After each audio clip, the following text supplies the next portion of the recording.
How's it going, everyone? So, on this episode, go and get out there. We're going to do something really nerdy.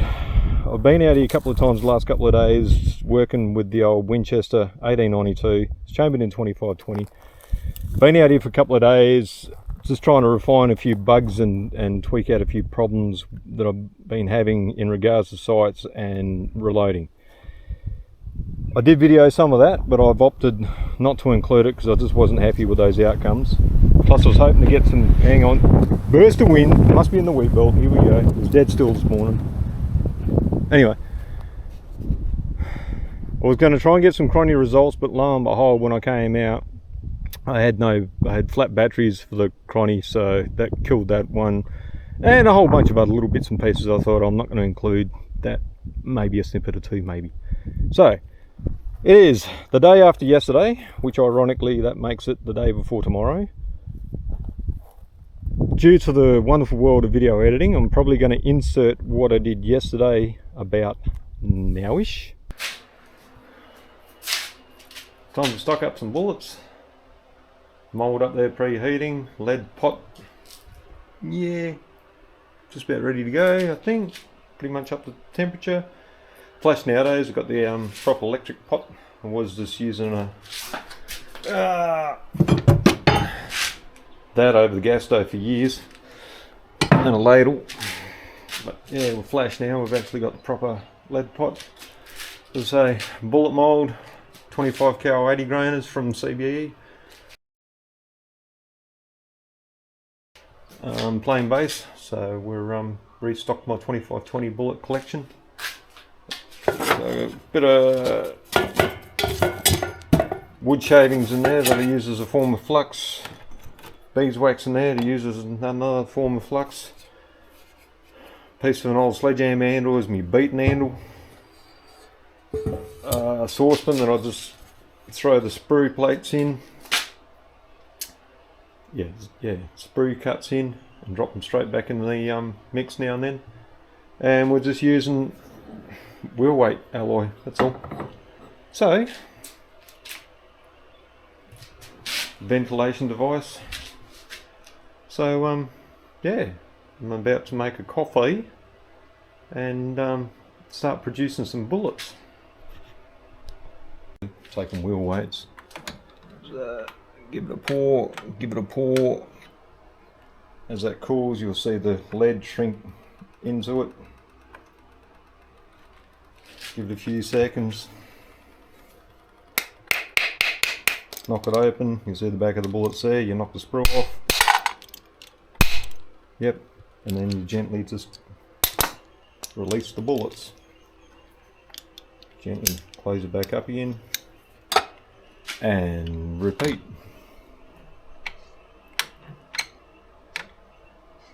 Give it a bit of a jiggle to try and fill the mould right out, because the most important part is filling the base of the bullets out. A few seconds. Let the sprue cool enough that it actually cuts and doesn't swipe.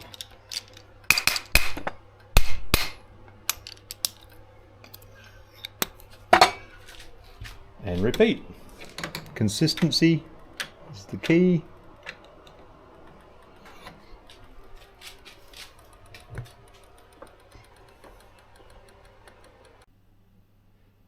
So we go through the next phase. Lars in the background kept me entertained. And we just go through and cull out all the bad bullets. Anything with mostly with a defect on the base is what I don't like. And just go through and pick out anything with any obvious defects and get rid of it.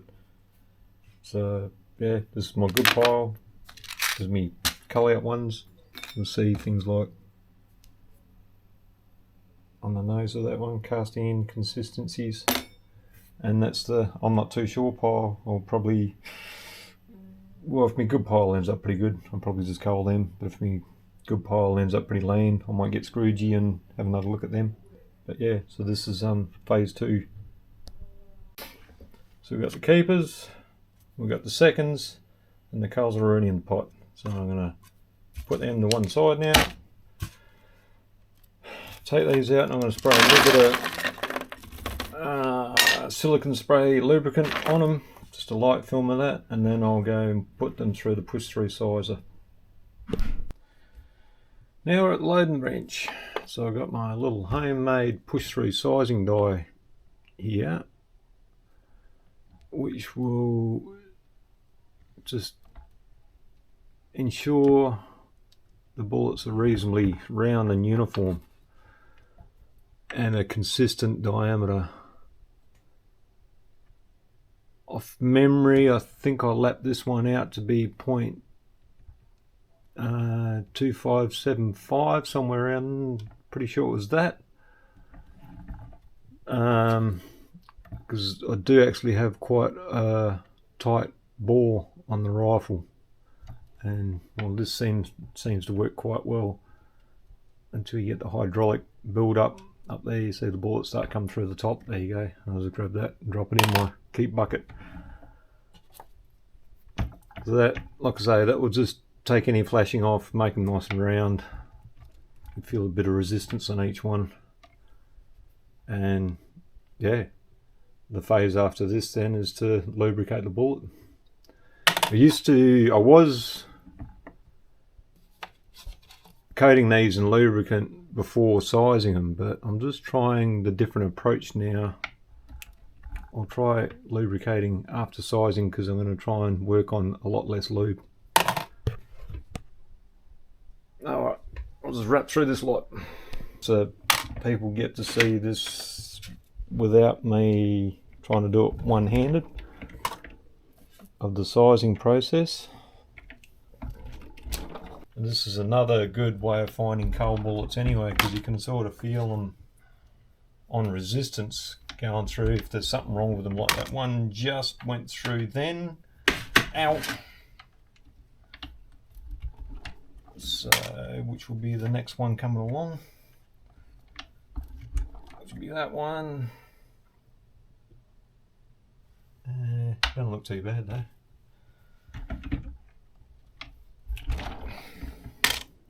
Now, I'm also going to show something else right about here. You can bring that camera around to my hands. So we've got a micrometer here.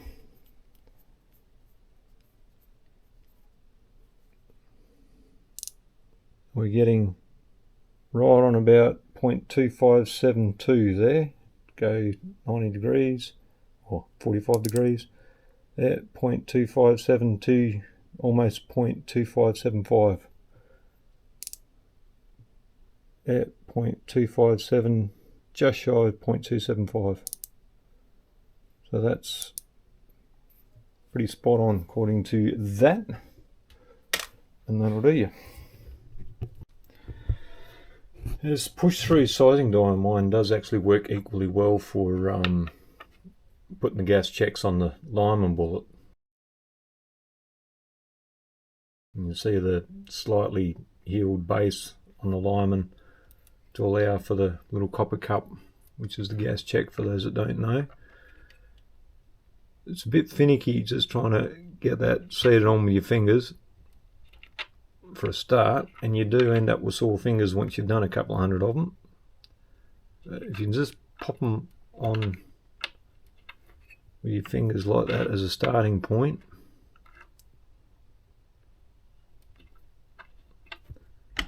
and then for the secondary point, going through this, what it's going to do is finish seating the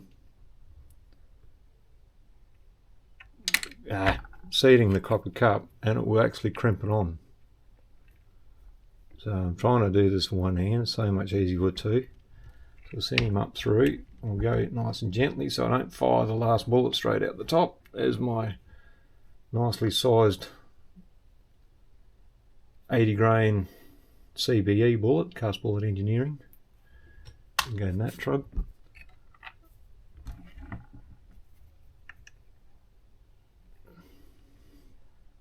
And these, let's say, make their way to the top. Another 80 grainer there.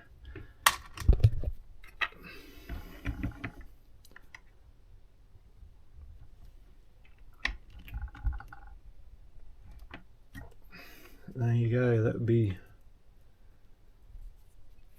trying to hold the thing. A 65 grain, well they say the 65 grain on the ad. Lima bullet, but these things weigh in more like 72 grain. With its little copper bum crimped on. As I say, I'd rather try and make these Lyman bullets shoot without the gas check, because I don't really want the expense of mild loads and gas checks. I want to keep the gas checks more for the high velocity type loads that I still use now and then. When you stoke these things up to about 1600 feet per second, they actually shoot quite well in my particular rifle. Anyway, moving on. There you go, 50 of them loaded up and good to go. That is the 80 grain CBE bullet, and I got them loaded up with my default loader Trail Boss. Probably play around with a few of them. And now that we've magically teleported back out in some of the paddock slash range, what I'm going to work on is a few hand loads that I've come up with yesterday, because I'm chasing something that's a very mild shooter. So I discovered a couple of days ago, or last weekend, sitting on a rabbit warren with this thing and with the shotgun was a really good combination. I could shoot at rabbits with this old girl with a very, very light report on the noise wise, and I had the shotgun on hand, which enabled me to call up that shot, which that fox, which I missed. And he didn't seem to be too phased about the fact that I was been sitting there popping away at rabbits with this old girl. So traditionally I've been using, well, up till now I've been using a set of sights that I stole out of my Lithgow 22 for it, a set of rear sights, which is them blokes there, which unfortunately with my light loads I need to have that elevation ramped up to maximum to be able to hit close to point of aim.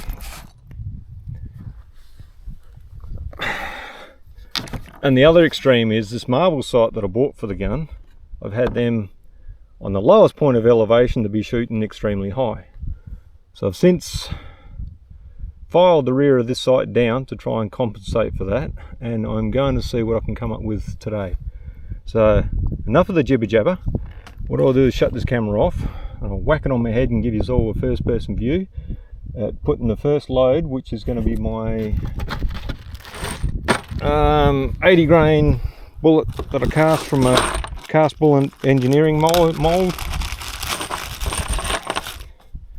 I've got that with a 0.7cc Charger Trail Boss, which is a very good powder for case fill and light velocity loads, low velocity loads.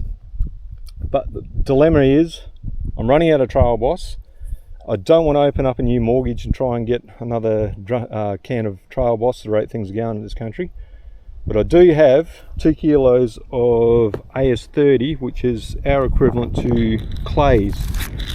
So I'm going to try and see if I can use AS30 to duplicate what I've got with Trail Boss. Anyway, as I say, enough jibber jabber. Trying to keep this brief. I'll get the camera on my head, give you a first person view, and we'll just, because I've got a nice clean shiny barrel at the moment, we'll just get a quick couple of groups down with this stuff and get a couple of velocity reasons for comparison. Okay, first shot. Try and get comfy. Don't expect it to be in the rest of the group because it is the fouling shot on a clean bore. But we'll just have a shot and see where it is. First shot.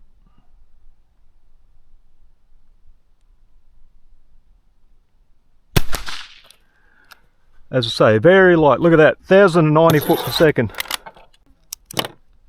Alright, let's go and see where. In case I didn't mention it, we are 30 metres away. I know I mentioned it last time I was filming, but I don't know about this time. 30 metres. I've chosen that because that's about where I'm going to shoot maximum range with open sights on anything living anyway. 40 at a pinch, but yeah. So right, first shot's just there. I don't expect to be either zeroed or in the group, because one, it's a fouling shot, and two, I've only just put those sights back in after having the Lithgow sights in. Elevation though is promising. So last time that sight was in there on its last setting, it would have been hitting up here. So we'll go and have another shot. So shot number 2.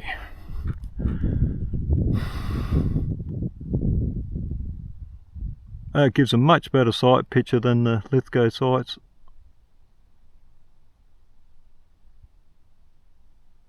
Much more precise. 1056, which is actually perfect. It's exactly what I want. Alright, the shot 1 and shot 2. Not brilliant, but early days. So we'll go back and put a third one in.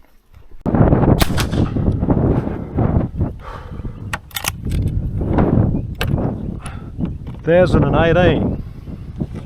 Okay, go and have another look. That's shocking. That's really bad. That again, there's another please explain. I don't know what you're doing up there. I don't know whether it's part of the barrel fouling in or what, but sighting there and a group that big, that ain't good. That's disappointing. Chill out, give it 10 minutes before I shoot again.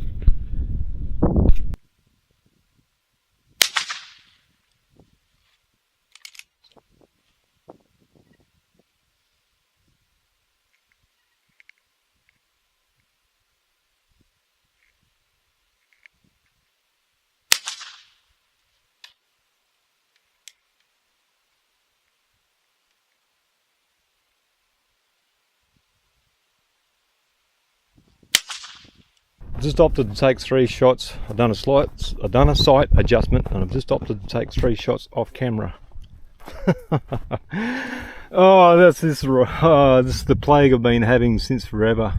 4, 5, 6. I'm wondering if it was just everything bedding in and seasoning in, but yeah. There's times like these where I just don't know. You got 4 or 5 which is looking great, and then you got 6 over here. Yeah. So side adjustment, the elevation, windage is looking a lot better. Elevation, I'm still holding down 6 o'clock hold. So elevation, it's such a light load, it's still pretty ordinary. I was expecting this load to shoot better groups than what I've been getting, because in the past that particular load has been serving me quite well. So I don't know what to think of that right now. I'm just gonna, like I say, I'll give it another 10 minutes or so before I shoot another string, and we'll see what happens. Alright, it was a very short 10 minutes, but hey, let's just poke another one down there. 1073. Velocity has been very consistent. 1090 is the highest one so far. 1018 is the last one so far. 1073, 1073.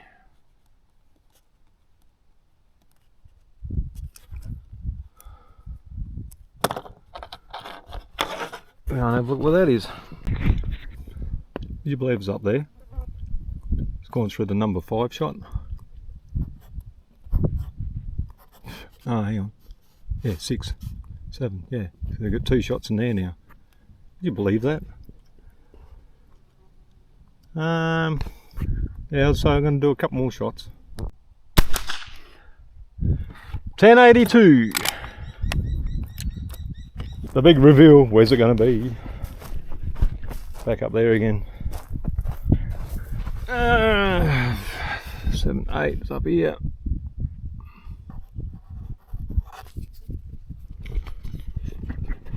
Quite pathetic this in that range, really.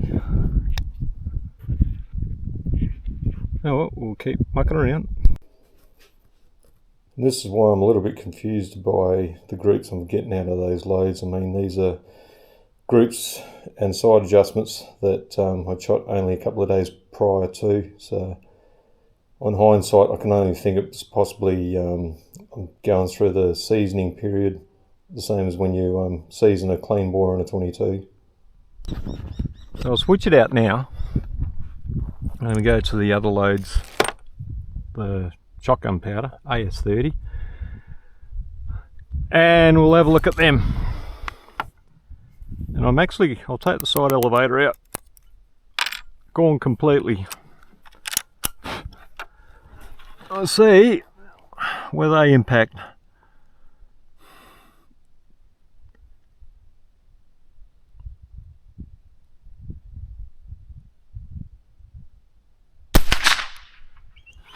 .1227, so they've got a lot more oomph. Okay, that's the first shot there. So yeah, I'll give it 5 minutes and I'll shoot again. 1236. Well, that's bad. Quick 3 shots. See what happens. And if it's a shotgun scatter, I know I'm not going to go any further with that. 1252. 1235. 1230. I like that velocity. Velocity is no good if they're not grouping. So we're just going to have a look.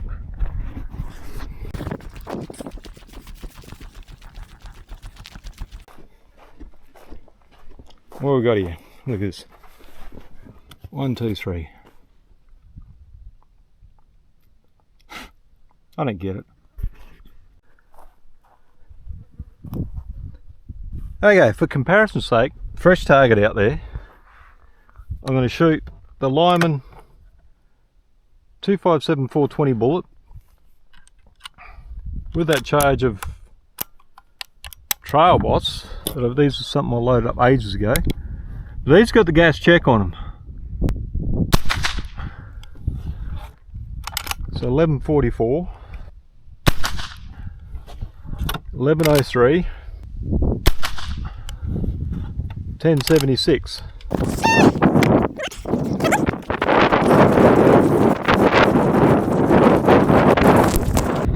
So now you know, that's more like what I've been expecting. 1, 2, 3, like that. That's more like what I'm chasing. Until I can get the others shooting like that, that's a no show. So that's in case you all think by now I can't shoot. So I can even give that 5 minutes. I'll give that 5 minutes. That was 5 minutes for a unionist. Again, gas check Lyman bullet on the Trail Boss. Put another 3 shots in, because that's all I got. 1076 again, was it? 1098. 1078. Very, very consistent.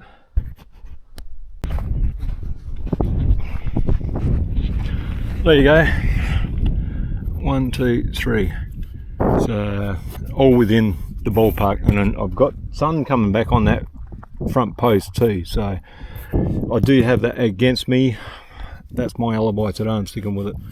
So that was the Trail Boss load with a 257 420 bullet with a check.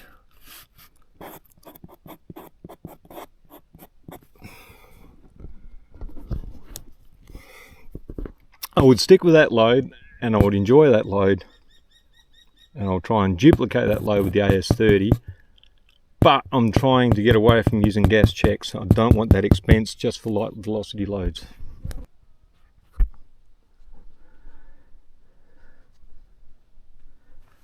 So what I've got up next is that same load of Trail Boss powder. I've actually loaded 5 of the Lyman 257 420 bullet without a gas check on them. These are plain bums. So I'll shoot the next square and I'll put 3 down.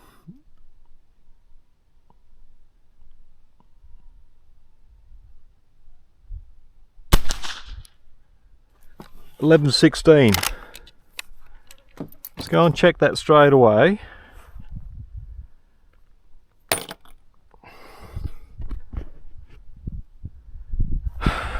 I'll put 3 or 4 down. If they group okay, I'll save one to try and capture it in water and see what the base looks like. That's promising. Right in the guts, that's promising. So yeah, hopes. Well, I'm setting up my next target to kill time in between shots. The next plain bum Lyman 257 420 bullet, no gas check.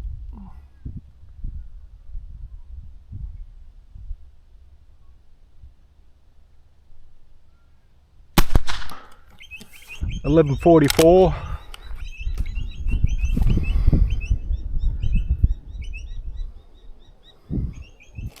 Case looks good. Fingers crossed. Ah, come walk with me this time. Hey, no, I'm not doing any stupid shit. Wouldn't be WA without a Panic 28 in the background.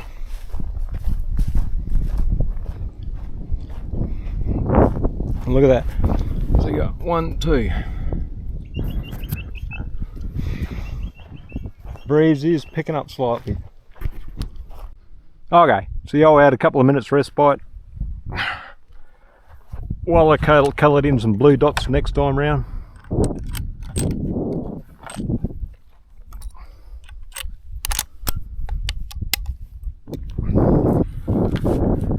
Okay.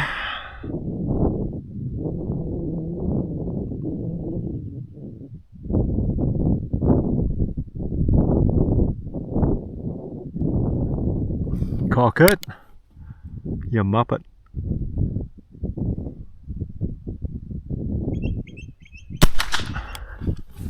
$11.39 foot per second. Can't have a look see. Here we are, we're in the blue. What's telling? That's telling us all, folks. A couple more to go.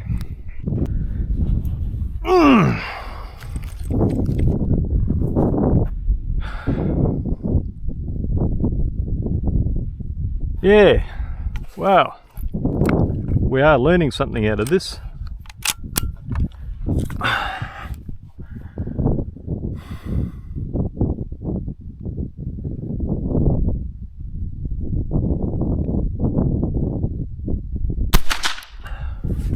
$11.64, rightio. Look at that, we're in the blue, 4 shots in the blue. I'm sure under better light conditions that I could shoot a tidier group than that. I'm pretty sure of it. I'm pretty confident with that. I have light conditions are not that great under that tree right now, but I prefer to be under that tree than sitting out in the direct sunlight on a day like today, although it's not hot by Australian standards. It's just, yeah, you'll get fried under this sun. Next little test. Right, next up, 257 420 bullet again. This time I have it on the AS30 with no gas check. So I can imagine this is going to be back up to 1200 foot per second. Again, I'm just going to fire 4 and keep one if it groups okay. I've got better light in my sights now.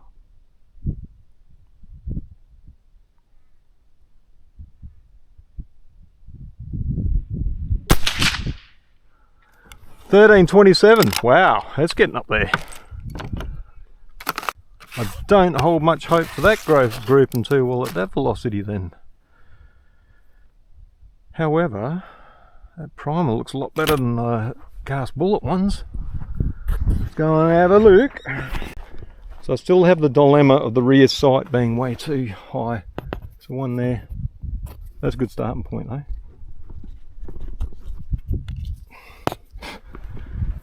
See what happens with a couple more. Next one, same blow as last time.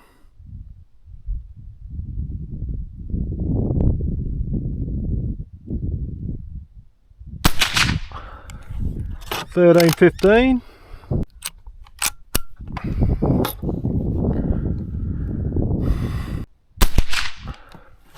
$13.17.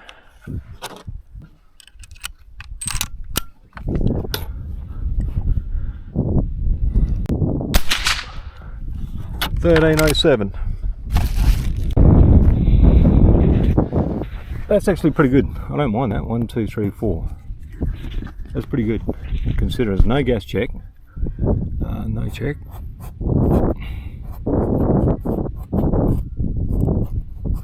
And it was the AS30.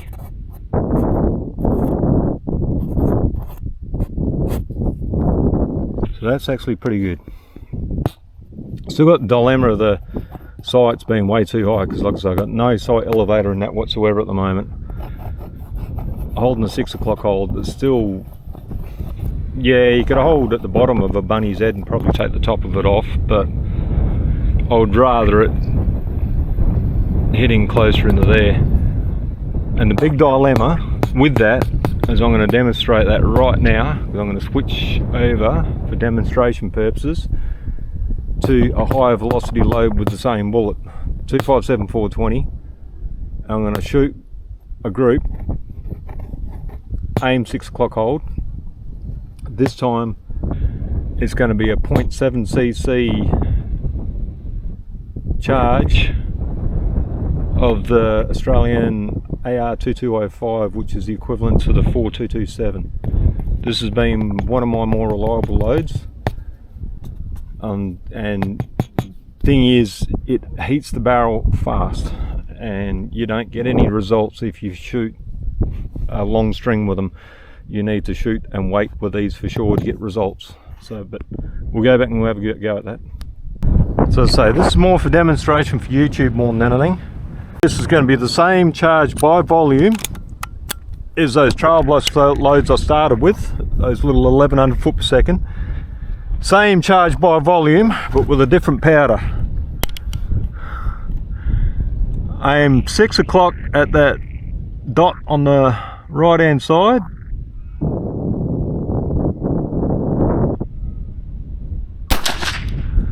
So you got 1856 there.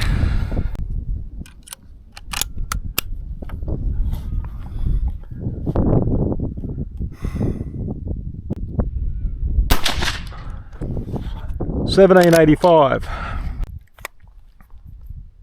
Yeah, she's warming up already. Oh, that's a bit tight.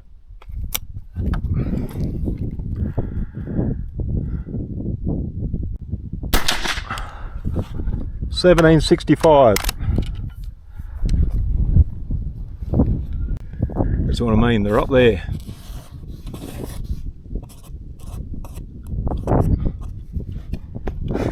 So you're going to shoot way over the bow of anything that you're shooting at. Rush the shots then, and when it does, it will throw flies. I just know that but normally it will put them all within that vicinity. It's not a terrific load, but it's not horribly bad either.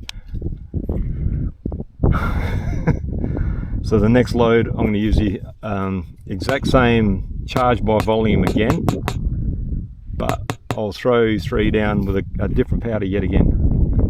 Alright, I have returned.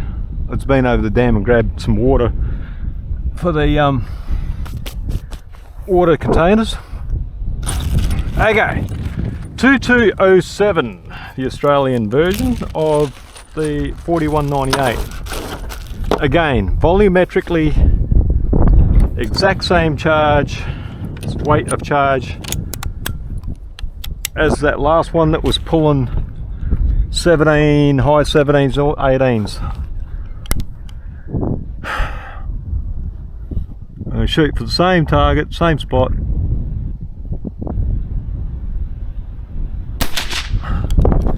14, 17 or 11. 11, 14, 11. There'll be a lot of unburnt powder with these ones too, because it's not that efficient. This is a light load for these really, and yet it's a hot load for the other powder.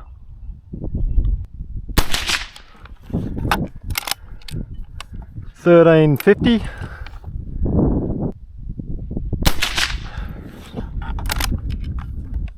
$13.45.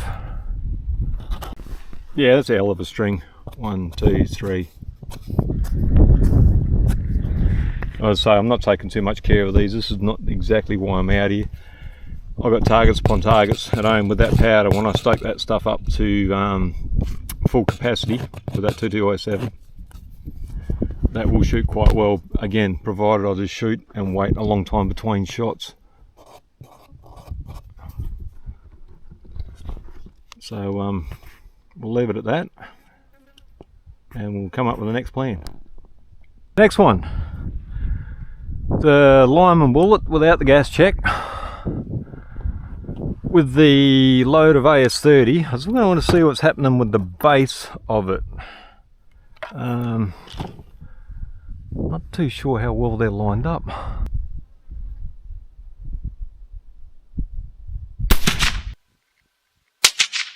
Bullet! Sounded like a gut shot. You go back up there and have a look. Look at that. Smack on the money. Love it. Yeah. Yep, it's gone through and hit the other one. This thing is incredible. It's gone straight through all them and it's gone back into the book. 2520 is just amazing with penetration. It's amazing.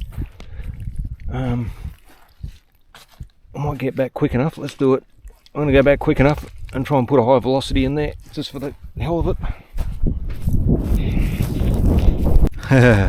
2205. Show you the impact difference. 2520, high velocity. I'm going to go for well and truly 6 o'clock old aim right at the base.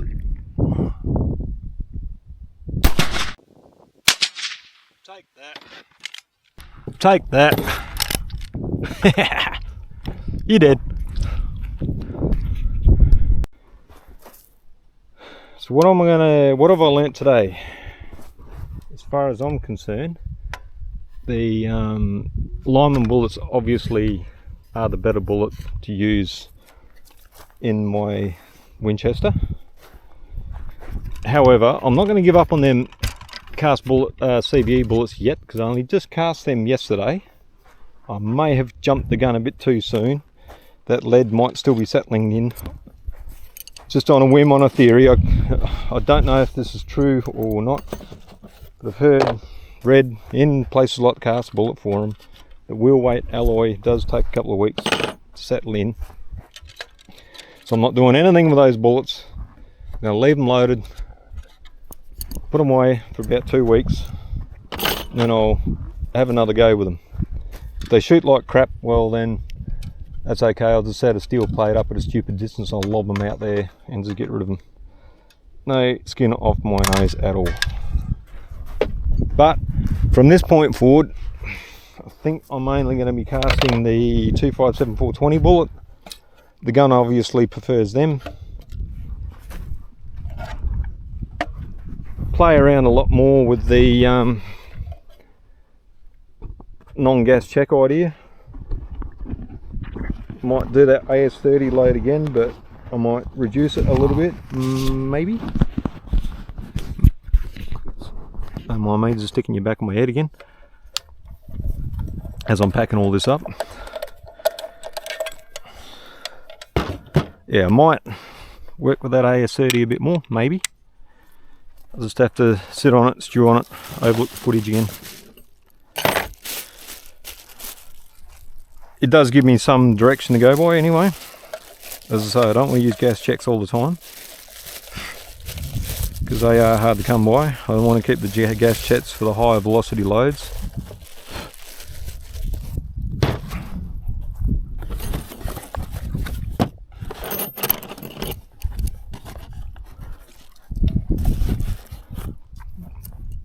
So I don't really want to give up on that old gun. It's good fun to shoot. It is a handy gun to have. Its best value is actually riding around on the back seat while I'm out spotlighting, because I do like to keep it on standby with little rubbishy loads, like a little powder puff load of fast powder over just whatever crappy bullet that I would otherwise throw away. I think, as I said, euthanizing bullets when I was casting. What I mean by that, if I've hit a fox with a 223 and I go out there to check on it and the thing's got a bit of life in it, it's just a handy little thing just to pop them in the back of the head with a little powder puff load. So that's a very handy gun in that sense. It's a very handy gun to throw over your shoulder and just walk around the bush just when you're checking out new ground, just for that opportunist shot that you might want to take now and then. So I don't really want to get rid of it. On the same token, we've got to do some soul searching, because the current WA government, we are in that transitional period at the moment. If they win the election, I will have to hand in one of my guns, so we'll have to get rid of one. I think I've decided I'm keeping the Winchester, because that was the one that had its head on the chopping block. I think I've decided to keep that. And give up on the air rifle. Anyway, enough rambling here. Let's finish packing some more stuff away, because there's one more little thing I want to do. Just need to make a brief insert here. Try and find some light for you all. That bullet that I extracted from the capture test, the water in the catalogue, basically pretty much worthless. There's too much deformation there for me to be able to see what I wanted to see with it, which is unfortunate, but it's a good thing. It means I can just have to go out and fire it again and extract another one. So for those of you who have made it to this far of the video, that's impressive, that's amazing. Thank you. Hopefully the next one I do won't be so long-winded, and I'll see you on the next one.